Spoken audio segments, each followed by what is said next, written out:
بسم الله الرحمن الرحيم قل يا أهل الكتاب تعالوا إلى كلمة سواء بيننا وبينكم ألا نعبد إلا الله ولا نشرك به شيئا ولا يتخذ بعضنا بعضا أربابا من دون الله. السلام عليكم ورحمة الله وبركاته. الحمد لله والصلاة والسلام على رسول الله وعلى آله وأصحابه الفائزين برضا الله أما بعد.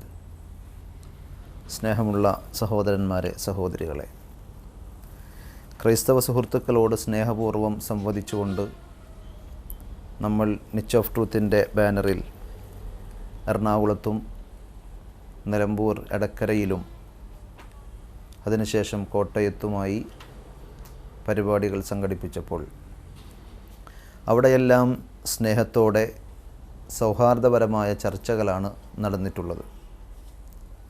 വിഷയാവതരണത്തിന് ശേഷം 2.5-3 മണിക്കൂറോളം ശ്രോതാക്കൾക്ക് തുറന്ന ചർച്ചകൾക്കുള്ള അവസരങ്ങൾ നൽകിക്കൊണ്ടുള്ള തികച്ചും പ്രമാണബദ്ധമായ ചർച്ചകളും സംവാദങ്ങളുമായിരുന്നു അവിടെയൊക്കെ നടന്നത്. എന്നാൽ ഈ പരിപാടികൾക്ക് മറുപടി എന്നോണം ക്രൈസ്തവ സുഹൃത്തുക്കൾ ചില പരിപാടികളുമായി രംഗത്ത് വന്നതായി ശ്രദ്ധയിൽപ്പെട്ടപ്പോൾ മുസ്ലിങ്ങളെ സംബന്ധിച്ചിടത്തോളം തികച്ചും ബാലിശമാണ് എന്ന് ആദ്യം തന്നെ കേൾക്കുമ്പോൾ മനസ്സിലാകുന്ന കാര്യങ്ങൾ ഒരുപക്ഷെ ചില ക്രൈസ്തവ സുഹൃത്തുക്കൾക്കെങ്കിലും തെറ്റിദ്ധാരണകൾ ഉണ്ടാക്കിയിട്ടുണ്ടാകാം എന്ന ഒരു വിലയിരുത്തലിൽ നിന്നാണ് നമ്മൾ ഇങ്ങനെ ഒരു പരിപാടി സംഘടിപ്പിച്ചിട്ടുള്ളത്. യേശുവിൻ്റെ, മഹാനായ യേശുക്രിസ്തുവിൻ്റെ യഥാർത്ഥ സന്ദേശങ്ങൾ എന്തായിരുന്നു?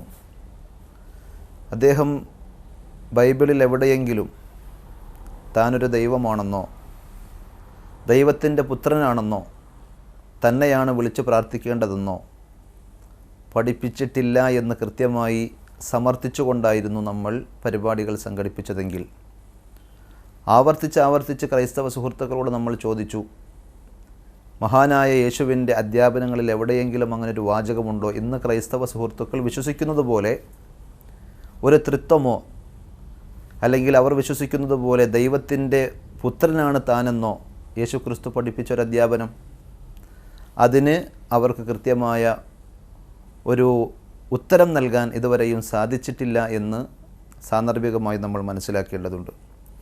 അതേപോലെ യേശുവിൻ്റെ കുരിശുമരണത്തിലൂടെയുള്ള മനുഷ്യരുടെ മോക്ഷം, അങ്ങനൊരു സന്ദേശം യേശുക്രിസ്തുവിൻ്റെ അധ്യാപനങ്ങളിൽ കാണുവാൻ സാധിക്കുമോ എന്നത് നമ്മൾ ചർച്ചക്കെടുത്ത വിഷയമായിരുന്നു.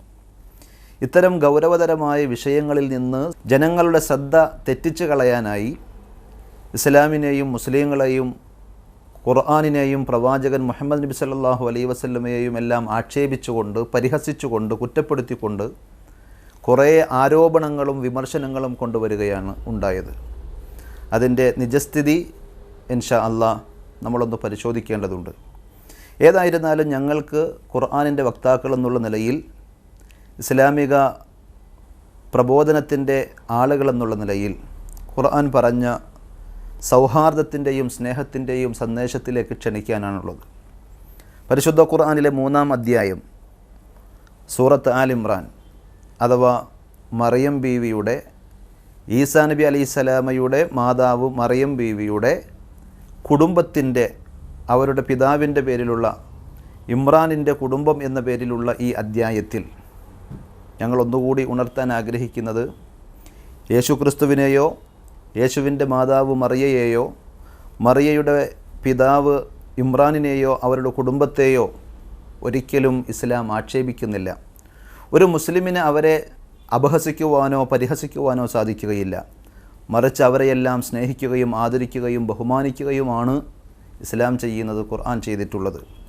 അതുകൊണ്ട് തന്നെ ഖുർആനിലെ 3-ാം അധ്യായം ഇമ്രാനിൻ്റെ കുടുംബം എന്ന പേരിൽ സൂറത്ത് ആൽ ഇമ്രാൻ, അതിലെ 64-ാമത്തെ വചനത്തിൽ അള്ളാഹു ഉണർത്തുന്നു, ഖുൽ യാ അഹ്ലൽ കിതാബ്, വേദക്കാരെ, വേദം നൽകപ്പെട്ട സുഹൃത്തുക്കളെ, തആലൗ ഇലാ കലിമത്തിൻ സവാഇം ബൈനനാ വബൈനക്കും, ഞങ്ങൾക്കും നിങ്ങൾക്കും ഒരുപോലെ അംഗീകരിക്കുവാൻ സാധിക്കുന്ന, നമ്മുടെ ഇടയിൽ നമ്മൾ സമമായി അംഗീകരിക്കുന്ന ആ വചനത്തിലേക്ക്, ആദർശത്തിലേക്ക് നിങ്ങൾ വരിക. എന്താണ് നമ്മൾ അംഗീകരിക്കുന്ന സമന്വയത്തിൻ്റെ ആ സന്ദേശം? അല്ലാ നഅ്ബുദ ഇല്ലല്ലാഹ്, ഏകനായ സൃഷ്ടാവിനെയല്ലാതെ നമ്മൾ മറ്റാരെയും ആരാധിക്കുകയില്ല. വലാ നുശ്രിക ബിഹി ഷൈഅ, അവനിൽ യാതൊന്നിനെയും പങ്കുചേർക്കുകയില്ല എന്ന മഹാനായ യേശുക്രിസ്തു പഠിപ്പിച്ച, ഇഞ്ചീലും തൗറാത്തും മോശയും നോഹും അബ്രഹാമും എല്ലാം പഠിപ്പിച്ച ആ മഹത്തായ ആശയത്തിലേക്ക്. വലാ യത്തഖിദ ബഅ്ളുനാ ബഅ്ളൻ അർബാബൻ മിൻ ദൂനില്ലാഹ്, നമ്മളിൽ ചിലരെ നമ്മൾ റബ്ബുകളായി, രക്ഷിതാക്കളായി, ദൈവങ്ങളായി സ്വീകരിക്കുകയില്ല എന്നും, യഥാർത്ഥ സത്യദൈവത്തിന് പുറമെ മറ്റു പലരെയും ദൈവങ്ങളായി, രക്ഷിതാക്കളായി സ്വീകരിക്കുന്ന ഏർപ്പാട് നമ്മൾ ചെയ്യുകയില്ല എന്നും ഉള്ള പ്രമാണത്തിൻ്റെ, വേദഗ്രന്ഥങ്ങളുടെ, പ്രവാചകന്മാരുടെ ആ സന്ദേശത്തിലേക്ക് വേദങ്ങളുടെ വക്താക്കളായ, പ്രവാചകന്മാരുടെ അവകാശികളായ, അനുയായികളായ നമ്മൾ കടന്നു വരിക എന്നാണ് പരിശുദ്ധ ഖുർആൻ പറഞ്ഞത്. അതിൽ നിന്ന് വ്യത്യസ്തമായി ഫഇൻ തവല്ലൗ ഫഖൂലു അശ്ഹദു ബിഅന്നാ മുസ്ലിമൂൻ, നിങ്ങൾ തിരിഞ്ഞു കളയുകയാണെങ്കിൽ, വേദം പറഞ്ഞത് നിങ്ങൾക്ക് വേണ്ട, പ്രവാചകൻ പഠിപ്പിച്ചത് നിങ്ങൾ പരിഗണിക്കുന്നില്ല, അതിനെയെല്ലാം അവഗണിച്ച് ധിക്കരിച്ച് നിങ്ങൾ പിന്മാറിപ്പോവുകയാണെങ്കിൽ, ഫഖൂലു അശ്ഹദു ബിഅന്നാ മുസ്ലിമൂൻ, വിശ്വാസികളെ, മുസ്ലിങ്ങളെ നിങ്ങൾ അവരോട് പറഞ്ഞേക്കണം, ഞങ്ങൾ ദൈവത്തെ അംഗീകരിക്കുന്നു, വേദഗ്രന്ഥത്തെ അംഗീകരിക്കുന്നു, പ്രവാചകന്മാരെ അനുസരിക്കുന്നു എന്നതിന് നിങ്ങൾ സാക്ഷികളാവുക. ഈ ഒരു കാര്യത്തിലേക്ക് എൻ്റെ പ്രിയപ്പെട്ട സഹോദരങ്ങളുടെ ശ്രദ്ധ ക്ഷണിച്ചുകൊണ്ട് വളരെ ഗൗരവതരമായ ഈ ചർച്ചകൾക്ക് ഇവിടെ തുടക്കം കുറിക്കുകയാണ്. ഇൻഷാ അല്ലാഹ് നിങ്ങളെല്ലാവരും വളരെ സത്യസന്ധമായി കാര്യങ്ങൾ ശ്രദ്ധിച്ച്, നമ്മുടെ മരണാനന്തര ജീവിതം അതൊരു യാഥാർത്ഥ്യമാണ്. മരണത്തോടുകൂടി ജീവിതം അവസാനിക്കുകയല്ല. മരണത്തിന് ശേഷം ഒരു യഥാർത്ഥ ജീവിതം വരാനുണ്ട്. അവിടെ രക്ഷപ്പെടാൻ ദൈവത്തിൻ്റെ സന്ദേശങ്ങൾ എന്താണ് എന്ന് പഠിക്കണം. പ്രവാചകന്മാർ അറിയിച്ചത് എന്താണ് എന്ന് നമ്മൾ അറിയണം. വേദഗ്രന്ഥങ്ങൾ നമ്മളോട് പറഞ്ഞു തന്നത് എന്താണെന്ന് അറിയണം. വാസ്തവത്തിൽ യേശുവിൻ്റെയും ദൈവത്തിൻ്റെയും പേരിൽ ഇവിടെ പലതും വ്യാജമായി പ്രചരിപ്പിക്കപ്പെട്ടുകൊണ്ടിരിക്കുന്നു. അതിൻ്റെ നിജസ്ഥിതി എന്താണ് എന്ന് നമ്മൾ അറിയണം എന്ന ഒരൊറ്റ പോയിന്റിൽ മാത്രമേ ഞങ്ങൾ ശ്രദ്ധ കേന്ദ്രീകരിക്കുന്നുള്ളൂ. അതല്ലാതെ മഹാന്മാരായ പ്രവാചകന്മാരെയോ വിശുദ്ധമായ വേദഗ്രന്ഥങ്ങളെയോ ആക്ഷേപിക്കുവാനോ അപഹസിക്കുവാനോ ഒരു മുസ്ലിമിനൊരിക്കലും പാടുള്ളതല്ല. താങ്കളുടെ രക്ഷയും മോക്ഷവും ഉറപ്പാക്കുന്ന വഴി ഏതാണ് എന്ന് തീരുമാനിക്കുകയും അതനുസരിച്ച് മുന്നോട്ട് പോവുകയും ചെയ്യണമെന്ന് മാത്രം ഉണർത്തുകയാണ്. എല്ലാവരുടെയും ശ്രദ്ധ ഈ വിഷയങ്ങളിലേക്ക് ഒരിക്കൽ കൂടി ക്ഷണിച്ചുകൊണ്ട് വിഷയത്തിലേക്ക് കടക്കുകയാണ്. അസ്സലാമു അലൈക്കും വറഹ്മത്തുള്ളാഹി വബറകാതുഹു. അൽഹംദുലില്ലാഹി റബ്ബിൽ ആലമീൻ, നഹ്മദുഹു വനുസല്ലി അലാ റസൂലിഹിൽ കരീം, അമ്മാ ബഅദ്. അഊദു ബില്ലാഹി മിനശ് ശൈത്വാനിർ റജീം. ബിസ്മില്ലാഹിർ റഹ്മാനിർ റഹീം. ഹുവല്ലദീ അർസല റസൂലഹു ബിൽ ഹുദാ വദീനിൽ ഹഖ് ലിയുളഹിറഹു അലാ ദീനി കുല്ലിഹി വലൗ കരിഹൽ മുശ്രികൂൻ. റബ്ബി ഇശ്റഹ് ലി സദ്രി വയസ്സിർ ലി അംരി വഖ്ലുൽ ഉഖ്ദത മിൻ ലിസാനി യഫ്ഖഹു ഖൗലി. ബഹുമാനപ്പെട്ട സുഹൃത്തുക്കളെ, വളരെ ഗൗരവമേറിയ ഒരു ചർച്ചയിലേക്കാണ് നമ്മൾ പ്രവേശിക്കുന്നത്.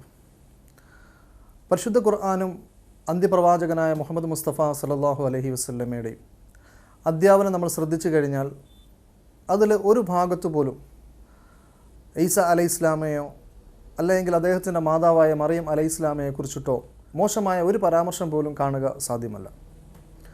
അത് പരിശുദ്ധ ഖുർആനിലൂടെ കണ്ണോടിച്ചിട്ടുള്ള വിമർശകർക്ക് പോലും സമ്മതിക്കേണ്ടി വരുന്ന ഒരു യാഥാർത്ഥ്യമാണ്. പരിശുദ്ധ ഖുർആനിൽ ഈസ അലൈഹി ഇസ്ലാമെ മഹാനായ മസീഹായും അതേപോലെ തന്നെ അദ്ദേഹത്തിൻ്റെ മാതാവിനെ ഭൂമിയിലെ ഏറ്റവും നല്ല സ്ത്രീയായും തിരഞ്ഞെടുത്തു എന്ന് പരിശുദ്ധ ഖുർആൻ പറഞ്ഞു എന്ന് കാണാം.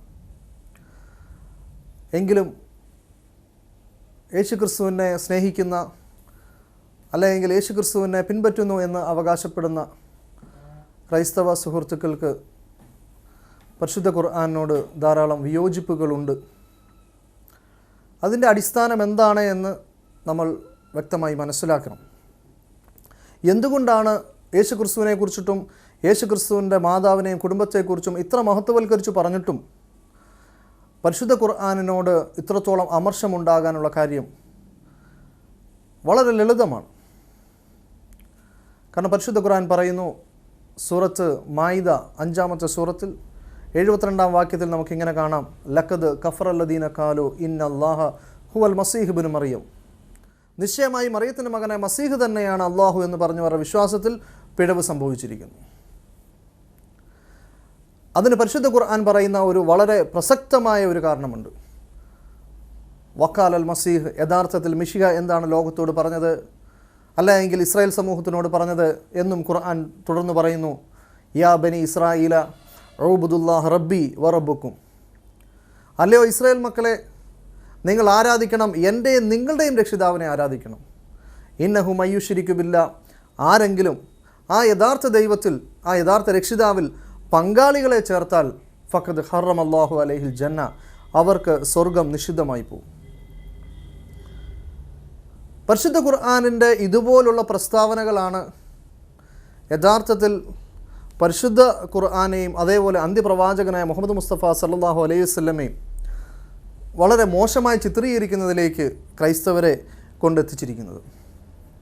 എന്നാൽ നമ്മളിവിടെ വസ്തുനിഷ്ഠമായി മനസ്സിലാക്കേണ്ട കാര്യം, പരിശുദ്ധ ഖുർആൻ പറഞ്ഞതുപോലെയാണോ യഥാർത്ഥത്തിൽ യേശു ക്രിസ്തു ബൈബിളിലും വിവരിക്കപ്പെട്ടത് എന്നതാണ്. നമ്മൾ ബൈബിളിലെ ചില വാക്യങ്ങളിലൂടെ പോയാൽ നമുക്കിങ്ങനെ കാണാം. മഹാനായ യേശു ക്രിസ്തു പറഞ്ഞു, ഏക സത്യദൈവമായ നിന്നെയും നീ അയച്ചിരിക്കുന്ന എന്നെയും അറിയുന്നത് തന്നെ നിത്യജീവൻ. യോഹന്നാൻ്റെ സുവിശേഷം 17-ാം അധ്യായത്തിൽ ഈ വാക്യം രേഖപ്പെടുത്തിയിട്ടുണ്ട്. ഇവിടെ പറയുന്നത് ഏക സത്യദൈവമായ ഞങ്ങൾ എന്നല്ല, ഏക സത്യദൈവമായ നിന്നെ എന്നാണ്. അതേപോലെ നമുക്ക് കാണാം, യേശു ക്രിസ്തു പറയുന്നു, എനിക്ക് സ്വതവേ ഒന്നും ചെയ്യുവാൻ കഴിയുന്നതല്ല, ഞാൻ കേൾക്കുന്നത് പോലെ ന്യായം വിധിക്കുന്നു. ഞാൻ എൻ്റെ ഇഷ്ടമല്ല, എന്നെ അയച്ചവൻ്റെ ഇഷ്ടമത്രേ ചെയ്യുവാൻ ഇച്ഛിക്കുന്നത് കൊണ്ട് എൻ്റെ വിധി നീതിയുള്ളതാകുന്നു. അത് യോഹന്നാൻ്റെ സുവിശേഷം 5:30 കാണാം. മാർക്കോസിൻ്റെ സുവിശേഷം 13:32 കാണാം. യേശു ക്രിസ്തുവിനോട് അന്ത്യനാളിനെ കുറിച്ച് ചോദിക്കുമ്പോൾ യേശു ക്രിസ്തു പറയുന്നു, ആ നാളും നാഴികയും സംബന്ധിച്ചോ പിതാവല്ലാതെ ആരും സ്വർഗത്തിലെ ദൂതന്മാരും പുത്രനും കൂടെ അറിയുന്നില്ല എന്ന് പറയുന്നത് കാണാം. അതായത് അദ്ദേഹത്തിൻ്റെ അറിവിൻ്റെ പരിമിതി അദ്ദേഹം അവിടെ വ്യക്തമാക്കുന്നു. ഇനിയും അദ്ദേഹം ഒരു മനുഷ്യൻ ചെയ്യേണ്ട കർമ്മങ്ങൾ ആരുടെ തൃപ്തിയെ കരുതിയായിരിക്കണമെന്ന് പറയുന്ന ഭാഗങ്ങൾ കാണാം. മത്തായിയുടെ സുവിശേഷത്തിൽ കാണാം, യേശു ക്രിസ്തു പറയുന്നു, മനുഷ്യർ കാണേണ്ടതിന് നിങ്ങളുടെ നീതിയെ അവരുടെ മുമ്പിൽ ചെയ്യാതിരിപ്പാൻ സൂക്ഷിപ്പീൻ, അല്ലാഞ്ഞാൽ സ്വർഗത്തിലുള്ള നിങ്ങളുടെ പിതാവിൻ്റെ പക്കൽ നിങ്ങൾക്ക് പ്രതിഫലമില്ല. അപ്പോൾ പ്രതിഫലം തരുന്നത് ആരാണ്? പിതാവാണ്. ആരുടെ തൃപ്തിയെ കരുതിയാണ് ചെയ്യേണ്ടത്? പിതാവിൻ്റെ തൃപ്തിയെ കരുതിയാണ് ചെയ്യേണ്ടത്. യേശു ക്രിസ്തു വീണ്ടും പറയുന്നു, നീയോ ഭിക്ഷ കൊടുക്കുമ്പോൾ നിൻ്റെ ഭിക്ഷ രഹസ്യത്തിലായിരിക്കേണ്ടതിന് വലം കൈ ചെയ്യുന്നത് ഇടം കൈ അറിയരുത്, രഹസ്യത്തിൽ കാണാൻ നിൻ്റെ പിതാവ് നിനക്ക് പ്രതിഫലം തരും. മറ്റു സ്ഥലത്ത് കാണാം, നീയോ പ്രാർത്ഥിക്കുമ്പോൾ മുറിയിൽ കടന്ന് വാതിലുകൾ അടച്ച് രഹസ്യത്തിലുള്ള നിൻ്റെ പിതാവിനോട് പ്രാർത്ഥിക്കുക, രഹസ്യത്തിൽ കാണുന്ന നിൻ്റെ പിതാവ് നിനക്ക് പ്രതിഫലം തരും. അതേപോലെ ആരാണ് പാപം ക്ഷമിക്കുന്നത് എന്ന് യേശു ക്രിസ്തു വിശദീകരിക്കുന്നത് കാണാം. നിങ്ങൾ മനുഷ്യരോട് അവരുടെ പിഴകളെ ക്ഷമിച്ചാൽ സ്വർഗസ്ഥനായ നിങ്ങളുടെ പിതാവ് നിങ്ങളോടും ക്ഷമിക്കും. നിങ്ങൾ മനുഷ്യരുടെ പിഴവുകളെ ക്ഷമിക്കാഞ്ഞാലോ നിങ്ങളുടെ പിതാവ് നിങ്ങളുടെ പിഴകളെയും ക്ഷമിക്കയില്ല. ഇനി യേശു ക്രിസ്തു കർത്താവെ കർത്താവെ എന്ന് വിളിക്കുന്ന എല്ലാ ആളുകളും പോകുമോ? യേശു ക്രിസ്തുവിനെ പിൻപറ്റുന്നു എന്ന് അവകാശപ്പെടുന്ന എല്ലാ ആളുകളും പോകുമോ? യേശു ക്രിസ്തു വിശദീകരിക്കുന്നു, എന്നോട് കർത്താവെ കർത്താവെ എന്ന് പറയുന്നവർ ഏവരുമല്ല, സ്വർഗസ്ഥനായ എൻ്റെ പിതാവിൻ്റെ ഇഷ്ടം ചെയ്യുന്നവർ അത്രേ സ്വർഗരാജ്യത്തിൽ കടക്കുന്നത്. കർത്താവെ കർത്താവെ, നിൻ്റെ നാമത്തിൽ ഞങ്ങൾ പ്രവചിക്കുകയും നിൻ്റെ നാമത്തിൽ ഭൂതങ്ങളെ പുറത്താക്കുകയും നിൻ്റെ നാമത്തിൽ വളരെ വീര്യപ്രവർത്തികൾ പ്രവർത്തിക്കുകയും ചെയ്തല്ലോ എന്ന് പലരും ആ നാളിൽ എന്നോട് പറയും. അന്ന് ഞാൻ അവരോട് പറയും, ഞാൻ നിങ്ങളെ ഒരു നാളും അറിഞ്ഞിട്ടില്ല, അധർമ്മം പ്രവർത്തിക്കുന്നവരെ നിങ്ങളെ വിട്ടു പോകുവിൻ, നിങ്ങൾ എന്നെ വിട്ടു പോകുവിൻ എന്ന് തീർത്തു പറയും. അതേപോലെ തന്നെ യോഹന്നാന്റെ സുവിശേഷം 4-ാം അധ്യായത്തിൽ യേശു ക്രിസ്തു പറയുന്നത് കാണാം, സത്യനമസ്കാരികൾ പിതാവിനെ ആത്മാവിലും സത്യത്തിലും ആരാധിക്കുന്ന നാഴിക വരുന്നു. സത്യനമസ്കാരികൾ പിതാവിനെയും പുത്രനെയും പരിശുദ്ധാത്മാവിനെയും എല്ലാം കൂടെ ആരാധിക്കുമെന്നല്ല പറഞ്ഞത്, പിതാവിനെ കുറിച്ച് മാത്രമാണ് ഇവിടെ യേശു ക്രിസ്തു പറഞ്ഞത്. ഇനിയും യേശു ക്രിസ്തു അഭിസംബോധന ചെയ്ത ജനങ്ങളുടെ വിശ്വാസം, ആ ജനങ്ങളുടെ വിശ്വാസം എന്ന് പറയുന്നത് യേശു ക്രിസ്തു ഉൾപ്പെടാതെയുള്ള ഏകദൈവ വിശ്വാസത്തിലായിരുന്നല്ലോ. അവരെ അഭിസംബോധന ചെയ്യുമ്പോൾ യേശു ക്രിസ്തു അവരുടെ ദൈവവിശ്വാസം തിരുത്താൻ ആവശ്യപ്പെടുന്നില്ല. നേരെ മറിച്ച് യേശു ക്രിസ്തു പറയുന്നത്, ഞാൻ എന്നെ തന്നെ മഹത്വപ്പെടുത്തിയാൽ എൻ്റെ മഹത്വം ഏതുമില്ല, എന്നെ മഹത്വപ്പെടുത്തുന്നത് എൻ്റെ പിതാവാകുന്നു, അവനെ നിങ്ങളുടെ ദൈവമെന്ന് നിങ്ങൾ പറയുന്നു. നിങ്ങളുടെ ദൈവം എന്ന് പറയുന്നതിൽ ഞാനും ഉൾക്കൊള്ളുന്നു എന്നല്ല യേശുക്രിസ്തു പറഞ്ഞത്. നിങ്ങളുടെ ദൈവം എന്ന് പറയുന്ന ആ ദൈവത്തിനെയാണ് ഞാൻ പിതാവ് എന്ന് വിളിക്കുന്നത്. തുടർന്നും യേശുക്രിസ്തു പറയുന്ന മറ്റു ഭാഗം കാണാം. യോഹന്നാന്റെ സുവിശേഷം 14-ാം അധ്യായത്തിൽ പിതാവ് എന്നേക്കാൾ വലിയവനല്ലോ എന്ന് പറഞ്ഞത് കാണാം. മാത്രമല്ല മാർക്കോസിന്റെ സുവിശേഷം 12-ാം അധ്യായത്തിൽ യേശുക്രിസ്തു ന്യായപ്രമാണ പണ്ഡിതനുമായി സംസാരിക്കുന്ന സ്ഥലത്ത് യേശുക്രിസ്തു പറയുന്നു, ഇസ്രായേലെ കേൾക്ക, നമ്മുടെ ദൈവമായ കർത്താവ് ഏക കർത്താവ്. നിങ്ങൾ അവനെ പൂർണ്ണ മനസ്സോടും പൂർണ്ണ ശക്തിയോടും പൂർണ്ണ ആത്മാവോടും കൂടെ ആരാധിക്കണം, കൂടെ സ്നേഹിക്കണം എന്ന് പറയുന്നു. ഇതാകുന്നു മുഖ്യമായ കൽപ്പന എന്ന് യേശുക്രിസ്തു പഠിപ്പിച്ചു. ഇത് കേട്ട ശാസ്ത്രി പറഞ്ഞു, ഗുരു, നീ പറഞ്ഞത് സത്യം തന്നെ. ഒരുവനേ ഉള്ളൂ, അവനല്ലാതെ മറ്റൊരു ദൈവമില്ല. യേശുക്രിസ്തുവിൻ്റെ അധ്യാപനവും മുൻകാല പ്രവാചകന്മാരുടെയും മോശ പ്രവാചകൻ്റെയും തൗറാത്തിൻ്റെയും അധ്യാപനവും ഒരേപോലെയാണ് പോകുന്നത് എന്ന് മനസ്സിലാക്കിയ ശാസ്ത്രി പറയുന്നു, ഗുരു, നീ പറഞ്ഞത് സത്യം തന്നെ. ഇദ്ദേഹത്തിൻ്റെ മറുപടി കേട്ടിട്ട് യേശുക്രിസ്തു പറയുന്നു, അവൻ ബുദ്ധിയോടെ ഉത്തരം പറഞ്ഞു എന്ന് കണ്ടിട്ട് യേശുക്രിസ്തു അവനോട് പറഞ്ഞു, നീ ദൈവരാജ്യത്തിനോട് ഒട്ടുമാകുന്നവനല്ല. ചുരുക്കത്തിൽ ഞാനിവിടെ ധാരാളം കാര്യങ്ങൾ, യേശുക്രിസ്തുവിൻ്റെ ഉദ്ധരണികൾ ധാരാളം പറഞ്ഞു. ഇവിടെയെല്ലാം യേശുക്രിസ്തു ഉൾപ്പെടാത്ത മറ്റൊരു ദൈവത്തെക്കുറിച്ച് പറഞ്ഞു കൊടുത്തു. അത് അവിടുത്തെ യഹൂദ സമൂഹത്തിന് അലോസരമുണ്ടാക്കുന്നതല്ല എന്ന് ഞാൻ സൂചിപ്പിച്ചു. ഇനിയോ യേശുക്രിസ്തുവിൻ്റെ ജീവിതം ശ്രദ്ധിച്ചാലോ? യേശുക്രിസ്തു എപ്പോഴും പ്രാർത്ഥനാ നിരതനായിരുന്നു. യേശുക്രിസ്തുവിനെ കുറിച്ച് കാണാം. മത്തായിയുടെ സുവിശേഷം 14-ാം അധ്യായത്തിൽ അവൻ പുരുഷാരത്തെ പറഞ്ഞയച്ചിട്ട് പ്രാർത്ഥിപ്പാൻ തനിയെ മലയിലേക്ക് കയറിപ്പോയി. വൈകുന്നേരമായപ്പോൾ ഏകനായി അവിടെ ഇരുന്നു. മത്തായിയുടെ സുവിശേഷം 19-ൽ കാണാം, അവൻ കൈവച്ചു പ്രാർത്ഥിക്കേണ്ടതിന് ചിലർ ശിശുക്കളെ അവൻ്റെ അടുക്കൽ കൊണ്ടുവന്നു. വേറെ സ്ഥലത്ത് കാണാം, ജനമെല്ലാം സ്നാനമേൽക്കുകയിൽ യേശുവും സ്നാനമേറ്റു പ്രാർത്ഥിക്കുമ്പോൾ സ്വർഗം തുറന്നു. ലൂക്കോസിന്റെ സുവിശേഷത്തിൽ കാണാം, പുരുഷാരം വചനം കേൾക്കേണ്ടതിനും തങ്ങളുടെ വ്യാധികൾക്ക് സൗഖ്യം കിട്ടേണ്ടതിനും കൂടി വന്നു. അവനോ നിർജ്ജനദേശത്ത് വാങ്ങിപ്പോയി പ്രാർത്ഥിച്ചു കൊണ്ടിരുന്നു. ലൂക്കോസിന്റെ സുവിശേഷം 6-ാം അധ്യായത്തിൽ കാണാം, ആ കാലത്ത് അവൻ പ്രാർത്ഥിക്കേണ്ടതിന് ഒരു മലയിൽ ചെന്ന് ദൈവത്തോടുള്ള പ്രാർത്ഥനയിൽ രാത്രി കഴിച്ചു. എന്നിട്ട് പിറ്റേ ദിവസം അദ്ദേഹം അപ്പോസ്തലന്മാരെ തിരഞ്ഞെടുക്കുന്നു. യേശുക്രിസ്തു തന്നെ സ്വയം പ്രവാചകനെന്ന് അവകാശപ്പെട്ടുകൊണ്ട് പറയുന്നു, ഒരു പ്രവാചകൻ തൻ്റെ പിതൃനഗരത്തിലും ചാർച്ചക്കാരുടെ ഇടയിലും സ്വന്തം ഭവനത്തിലുമല്ലാതെ ബഹുമാനമില്ലാത്തവൻ അല്ല എന്ന് പറയുന്നു. മാർക്കോസിന് സുവിശേഷം 6:4 സ്വന്തത്തെക്കുറിച്ച് പറഞ്ഞതാണ്. ഇനിയും യേശുക്രിസ്തുവിൻ്റെ പ്രാർത്ഥന കാണാം, പിതാവേ, സ്വർഗത്തിനും ഭൂമിക്കും കർത്താവായി ഉള്ളോവേ എന്ന് പറഞ്ഞിട്ട് പിതാവിനെ അഭിസംബോധന ചെയ്യുന്നത് കാണാം. ഇങ്ങനെ ഉടനീളം യേശുക്രിസ്തുവിൻ്റെ അധ്യാപനം എന്നത് താൻ ഉൾപ്പെടാത്ത മറ്റൊരു ദൈവത്തെക്കുറിച്ചായിരുന്നു എന്ന് വളരെ വ്യക്തമായി ബൈബിളിൽ ഉടനീളം കിടക്കുന്നു.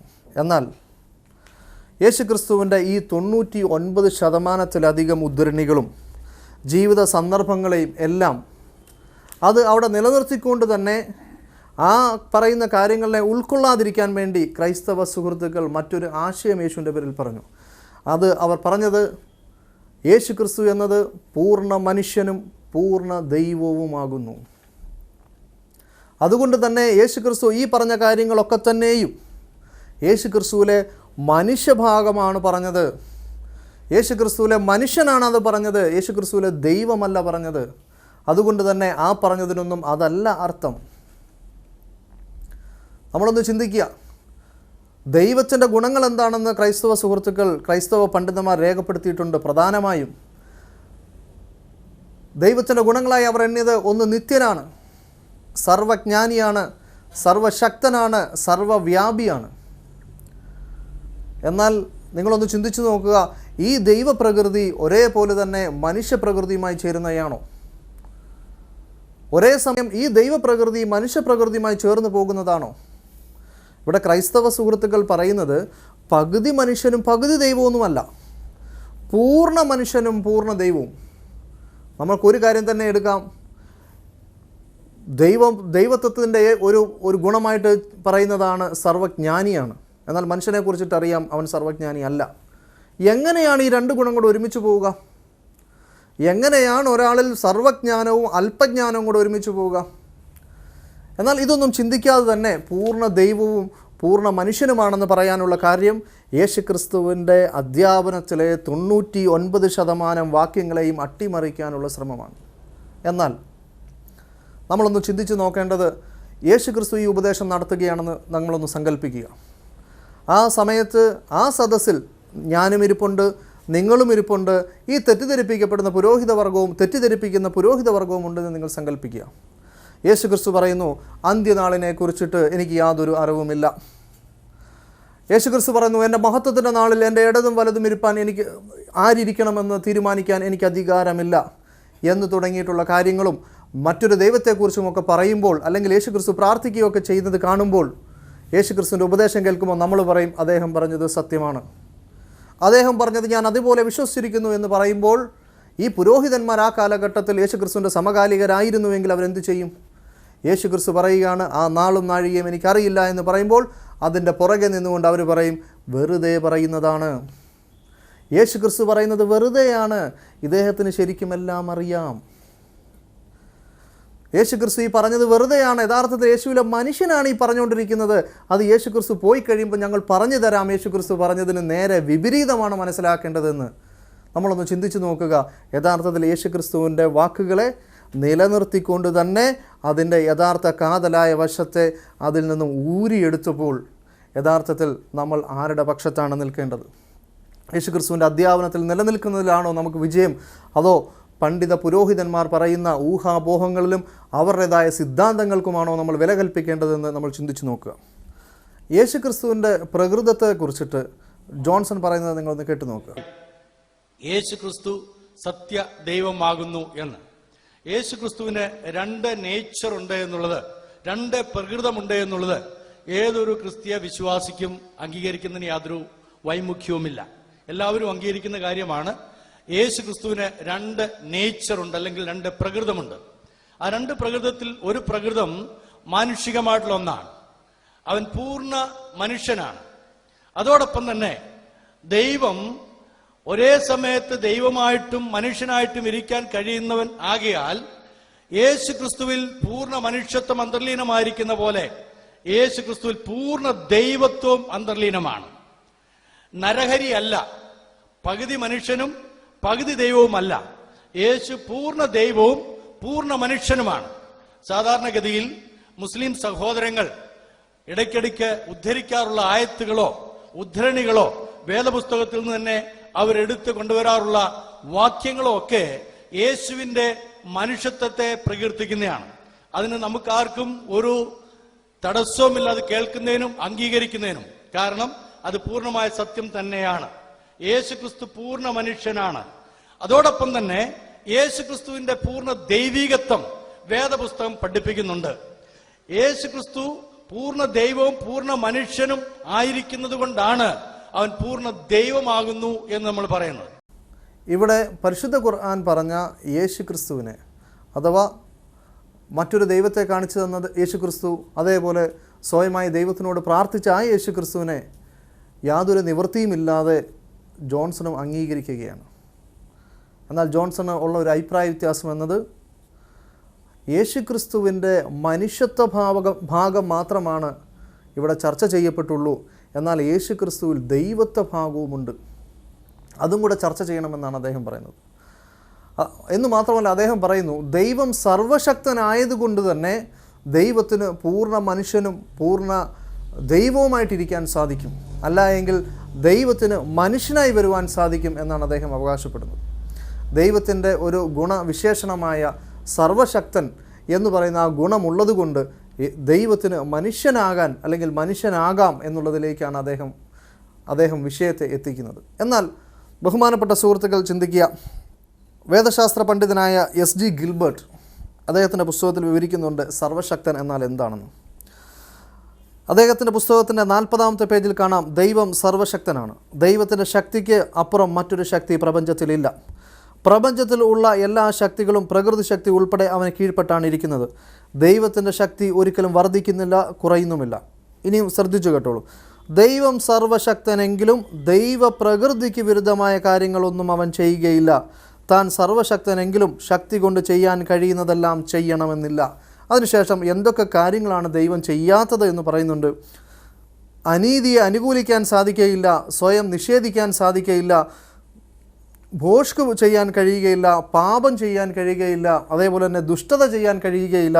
ഇങ്ങനെ ദൈവം സർവശക്തനായിരിക്കെ തന്നെ ദൈവം ചെയ്യാത്ത ധാരാളം കാര്യങ്ങളെക്കുറിച്ച് പറയുന്നു. അപ്പോൾ നമ്മൾ സുഹൃത്തുക്കൾ മനസ്സിലാക്കേണ്ടത് ദൈവം സർവശക്തനാണ് എന്ന് വെച്ചാൽ ദൈവത്തിന് എന്തും ചെയ്യാനുള്ള കഴിവുണ്ട്. പക്ഷേ ദൈവത്തിൻ്റെ പ്രകൃതിക്കും സ്വഭാവത്തിനും പരിശുദ്ധിക്കും വിരുദ്ധമായ യാതൊരു പ്രവർത്തനവും അത് ദൈവത്തിൽ നിന്നുണ്ടാവുകയില്ല. ആ അർത്ഥത്തിൽ തന്നെയാണ് പരിശുദ്ധ ഖുർആനും പറയുന്നത് ദൈവം മനുഷ്യനാവുകയില്ല എന്നത്. കാരണം അത് ദൈവത്തിൻ്റെ പരിശുദ്ധിക്ക് വിരുദ്ധമായ കാര്യമാണ്. കാരണം സർവശക്തനായ ദൈവം, ആകാശഭൂമികളെ സൃഷ്ടിച്ച ദൈവം, ആ ദൈവം മനുഷ്യനായി ഭൂമിയിലേക്ക് വന്ന് അല്പജ്ഞാനത്തിൻ്റെ അവസ്ഥയിൽ ജീവിച്ച് മലമൂത്ര വിസർജനം നടത്തി വിശപ്പും ദാഹവും ഒക്കെ സഹിച്ച് ഉറങ്ങി ഒക്കെ ജീവിക്കുന്ന ഒരു ദൈവസങ്കല്പം എന്ന് പറയുന്നത് തികച്ചും വൈകല്യമുള്ള ദൈവസങ്കല്പമാണ്. അത് ദൈവത്തിൻ്റെ പ്രകൃതിക്കും പരിശുദ്ധിക്കും ഇണങ്ങുന്നതല്ല. യേശുക്രിസ്തുവിൻ്റെ ദൈവത്വം സംബന്ധിച്ച് വിഷയം അവതരിപ്പിച്ച ജോൺസൺ അതിന് മാനദണ്ഡമാക്കിയത് മുമ്പ് അദ്ദേഹം ചർച്ച ചെയ്ത സജീർ ബുഖാരി എന്ന് പറയുന്ന ഒരു ഇസ്ലാമിക പണ്ഡിതൻ ആ സംവാദവേളയിൽ പറഞ്ഞ ചില കണ്ടീഷൻസ് അല്ല എങ്കിൽ ദൈവത്തിൻ്റെ ചില ഗുണങ്ങളെ ആസ്പദമാക്കിയാണ്. എന്നാൽ ആ ചർച്ച തുടങ്ങുമ്പോൾ ബുഖാരി കോളേജിലെ പണ്ഡിതനായ വൈസ് പ്രിൻസിപ്പളായ എൻ്റെ സുഹൃത്തായ സജീർ ബുഖാരി എന്ന് പറഞ്ഞ് അദ്ദേഹത്തെ അവതരിപ്പിക്കുന്നുണ്ടെങ്കിലും അദ്ദേഹത്തിൻ്റെ പേരിൽ ഒരു പച്ച കളവ് പറഞ്ഞുകൊണ്ടാണ് അദ്ദേഹം തുടങ്ങുന്നത്. അദ്ദേഹം ബുഖാരി കോളേജിലെ പ്രധാനപ്പെട്ട ഒരു അധ്യാപകൻ, വൈസ് പ്രിൻസിപ്പാളാണെന്ന് ഞാൻ മനസ്സിലാക്കുന്നത്. അദ്ദേഹം വിശുദ്ധ ബൈബിളിന്റെ അടിസ്ഥാനത്തിലാണ് സത്യദൈവത്തെക്കുറിച്ചുള്ള യഥാർത്ഥ ദൈവിക സങ്കല്പമുള്ളതെന്നും ആ ദൈവിക സങ്കല്പത്തിൽ 10 കാര്യങ്ങൾ അദ്ദേഹം ഊന്നി പറഞ്ഞുകൊണ്ട് ഇതെല്ലാം കൂടെ ഉൾക്കൊള്ളുന്ന വ്യക്തി ആരോ അവനാണ് സത്യദൈവമെന്ന് പറയുകയുണ്ടായി. വിശുദ്ധ ബൈബിളിന്റെ അടിസ്ഥാനത്തിൽ മാത്രമേ ദൈവത്തിന്റെ പൂർണ്ണതയെ അവർക്ക് കണ്ടെത്താൻ കഴിയുകയുള്ളൂ എന്നും ആ പൂർണ്ണതയിൽ നിന്നുകൊണ്ട് ദൈവം ആരാണ് എന്നവർ മനസ്സിലാക്കിയതിനെ കുറിച്ചുള്ള ഒരു വിവക്ഷയാണ് അദ്ദേഹം കൊടുത്തിരിക്കുന്നത്. ആ ഒരു വിവരണത്തിൽ നിന്ന് ഒന്നാമതായിട്ട് അദ്ദേഹം പറഞ്ഞത് ദൈവം സകലത്തിനും കാരണഭൂതൻ. മറ്റൊരു വാക്കിൽ പറഞ്ഞാൽ ദൈവമാണ് സകലത്തെയും ഉണ്ടാക്കിയവൻ, സൃഷ്ടിച്ചിരിക്കുന്നത്. അദ്ദേഹത്തിൻ്റെ വരികൾ ശ്രദ്ധിച്ചാൽ നിങ്ങൾക്ക് മനസ്സിലാവും. അദ്ദേഹം പറഞ്ഞത് ദൈവത്തെക്കുറിച്ചിട്ടുള്ള യഥാർത്ഥ കാഴ്ചപ്പാട് മനസ്സിലാകണമെങ്കിൽ ബൈബിള് വായിക്കണമെന്നും അങ്ങനെ സജീർ ബുഖാരിക്ക് ബൈബിള് വായിച്ചിട്ട് യഥാർത്ഥ രീതിയിൽ ഉള്ള ദൈവത്തെക്കുറിച്ച് മനസ്സിലായെന്നും അതിൻ്റെ അടിസ്ഥാനത്തിൽ അദ്ദേഹം 10 പോയിന്റുകൾ മുന്നിൽ വെക്കുന്നെന്നും പറഞ്ഞിട്ടാണ് ജോൺസൺ വിഷയാവതരണത്തിലേക്ക് പ്രവേശിക്കുന്നത്. എന്നാൽ യഥാർത്ഥത്തിൽ സജീർ ബുഖാരി എന്താണ് പറഞ്ഞത് നിങ്ങൾ ശ്രദ്ധിച്ചോളൂ. ദൈവം എന്നതിന് കൃത്യമായ ഒരു ഡെഫിനിഷൻ ഉൽപ്പത്തി പുസ്തകത്തിന്റെ 1-ാം വചനം മുതൽ വെളിപാട് പുസ്തകത്തിന്റെ അവസാനം വരെ വായിച്ചാലും ഒരുപക്ഷെ ഒറ്റ വാചകത്തിൽ നമുക്ക് കാണാൻ കഴിയില്ല. എന്നാൽ യഥാർത്ഥ ദൈവത്തിന് ഉണ്ടായിരിക്കേണ്ട വിശേഷണങ്ങളും ഗുണങ്ങളും എന്തെല്ലാം ആയിരിക്കാമെന്ന് ബൈബിളിന്റെ വിവിധ അധ്യായങ്ങളിൽ വിവിധ ഭാഗങ്ങളിൽ വ്യക്തമായി പരാമർശിച്ചിട്ടുണ്ട്. അങ്ങനെ വിവിധ ഭാഗങ്ങളിൽ വിശേഷിച്ച് പുതിയ നിയമത്തിൽ പൗലോസ് എഴുതിയ ലേഖനങ്ങളിൽ നിന്നും പഴയ നിയമത്തിൽ ദാവീദിന്റെ സങ്കീർത്തനങ്ങളിൽ നിന്നും അതുപോലെ യാക്കോബിന്റെ ലേഖനത്തിൽ നിന്നും ചേർത്ത് വെച്ച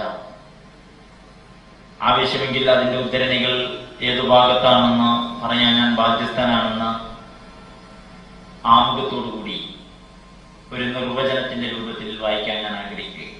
ദൈവം സകലത്തിനും കാരണഭൂതനും പ്രാർത്ഥന കേൾക്കുന്നവരും സർവശക്തനും മരണമില്ലാത്തവരും ഏകാധിപതിയും കർത്താവും രാജാതിരാജനും ദോഷങ്ങളാൽ പരീക്ഷിക്കപ്പെടാത്തവനും മനുഷ്യരാരും കാണാത്തവനും കാണാൻ കഴിയാത്തവനുമായവൻ എന്ന് വിവിധ ഭാഗങ്ങളിൽ വെച്ചിട്ടുള്ള വിശേഷണങ്ങൾ ചേർത്ത് ദൈവത്തെ നമുക്ക് നിർവചിക്കാം. സജീർ ബുഖാരി പറഞ്ഞത് അദ്ദേഹത്തിന് ഇസ്ലാം മുഴുവൻ പഠിച്ചിട്ടും അദ്ദേഹത്തിന് ദൈവത്തെക്കുറിച്ചിട്ടുള്ള ഒരു കാഴ്ചപ്പാട് കിട്ടിയിട്ടില്ല എന്ന് അദ്ദേഹം എവിടെയും പറഞ്ഞില്ല.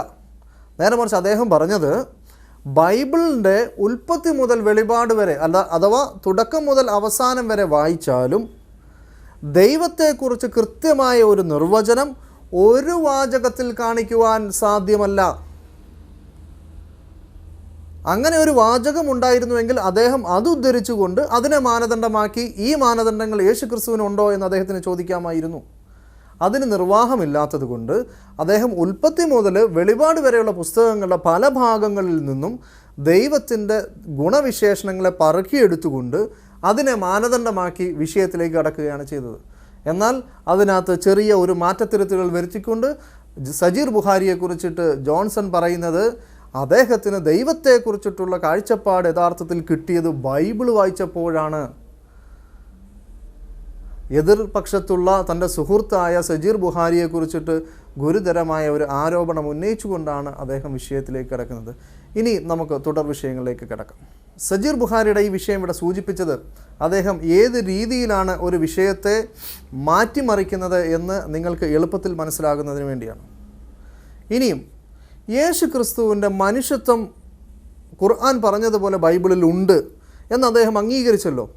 എന്നാൽ അദ്ദേഹത്തിന് വിയോജിപ്പുള്ള രണ്ടാമത്തെ ഭാഗം യേശു ക്രിസ്തുവിൽ ദൈവത്വമുണ്ട് എന്ന് സ്ഥാപിക്കാൻ വേണ്ടി അദ്ദേഹം ചില തെളിവുകൾ പറഞ്ഞു. യേശു ക്രിസ്തുവിലെ വാക്കുകളെ അടിസ്ഥാനമാക്കി പറഞ്ഞ തെളിവുകളാണ് നമ്മളിവിടെ ചർച്ച ചെയ്യുന്നത്. യേശു ക്രിസ്തു അങ്ങനെ പഠിപ്പിച്ചിട്ടില്ല എന്നതാണ് ഖുർആൻ്റെ സന്ദേശം. അതുകൊണ്ട് തന്നെ യേശു ക്രിസ്തുവിൻ്റെ വാക്കുകളുടെ അടിസ്ഥാനത്തിൽ അദ്ദേഹം ദൈവത്വം തെളിയിക്കാൻ ശ്രമിച്ച ചില ഭാഗങ്ങളും അദ്ദേഹത്തിൻ്റെ അനുയായികൾ യേശുവിനെ വിളിച്ച് പ്രാർത്ഥിച്ചു എന്ന് പറഞ്ഞ ചില ഭാഗങ്ങളും നമുക്കിവിടെ പരിശോധിക്കാം. ആദ്യമായി അദ്ദേഹം ഈ വിഷയത്തിൽ യേശു ക്രിസ്തു പ്രാർത്ഥന സ്വീകരിക്കുന്നവനാണ് എന്ന് അവകാശപ്പെട്ടിട്ടുണ്ട് എന്ന് പറഞ്ഞ ഭാഗം ഒന്ന് കാണുക. വിശുദ്ധ ബൈബിളിൽ ആരോടാണ് പ്രാർത്ഥിക്കേണ്ടത്, എങ്ങനെയാണ് പ്രാർത്ഥിക്കേണ്ടത്, ആരുടെ പ്രാർത്ഥനകളൊക്കെ ദൈവം കേൾക്കുന്നു, ആരാണ് കേൾക്കുന്നതെന്ന് വ്യക്തമായിട്ട് പറഞ്ഞിട്ടുണ്ട്. വിശുദ്ധ യോഹന്നാന്റെ സുവിശേഷം 14-ാം അധ്യായത്തിന്റെ 14-ാം വാക്യത്തിൽ 13-14 വാക്യങ്ങളിൽ നമ്മൾ വായിക്കുന്നത് യേശു കർത്താവ് പറയുന്നത്, നിങ്ങൾ എൻ്റെ നാമത്തിൽ എന്നോട് ചോദിക്കുന്നതൊക്കെ ഞാൻ നിങ്ങൾക്ക് ചെയ്തു തരും. നിങ്ങൾ എന്നോട് ചോദിക്കുന്നതൊക്കെ ആര് ചെയ്തു തരും? യേശു പറഞ്ഞതാ. ആര് ചെയ്തു തരും? യേശു പറയുകയാണ്, നിങ്ങൾ എന്നോട് ചോദിക്കുന്നതൊക്കെ ഞാൻ നിങ്ങൾക്ക് ചെയ്തു തരും. അപ്പോൾ പ്രാർത്ഥന കേൾക്കുന്നവൻ ദൈവമാണെങ്കിൽ യേശു പറയുകയാണ്, ഞാനാണ് നിങ്ങളുടെ പ്രാർത്ഥന കേൾക്കുന്നത്. ആ യേശു ആരാകുന്നു? ദൈവമാകുന്നു. യേശു പ്രാർത്ഥന കേൾക്കുന്നവൻ മാത്രമല്ല, ആ പ്രാർത്ഥനയ്ക്ക് മറുപടി തരുന്നവനുമാണ്. പ്രാർത്ഥനയ്ക്ക് മറുപടി തരുന്നവനായ കർത്താവ് യോഹന്നാൻ സുവിശേഷം 16-ാം അധ്യായത്തിൽ തന്റെ ശിഷ്യന്മാരോട് പറയുന്നത്, ഇന്ന് വരെ നിങ്ങൾ എന്റെ നാമത്തിൽ ഒന്നും അപേക്ഷിച്ചിട്ടില്ല, അപേക്ഷിക്കുവിൻ, എന്നാൽ നിങ്ങളുടെ സന്തോഷം പൂർണ്ണമാകും വണ്ണം നിങ്ങൾക്ക് ലഭിക്കും എന്ന് പറഞ്ഞാൽ, ഞാൻ നിങ്ങളുടെ പ്രാർത്ഥന കേൾക്കുകയും പ്രാർത്ഥനയ്ക്ക് ഉത്തരം തരികയും ചെയ്യും. ഇത് കേട്ടതായ അപ്പോസ്തലന്മാർ, ഇത് കേട്ടതായ ശിഷ്യന്മാർ ആരോടാണ് പ്രാർത്ഥിച്ചത്? ചില സ്നേഹിതന്മാർ കഴിഞ്ഞ മാസത്തിൽ ഇവിടെ വന്ന് യേശു ക്രിസ്തുവിന്റെ ദൈവികത്വത്തെയും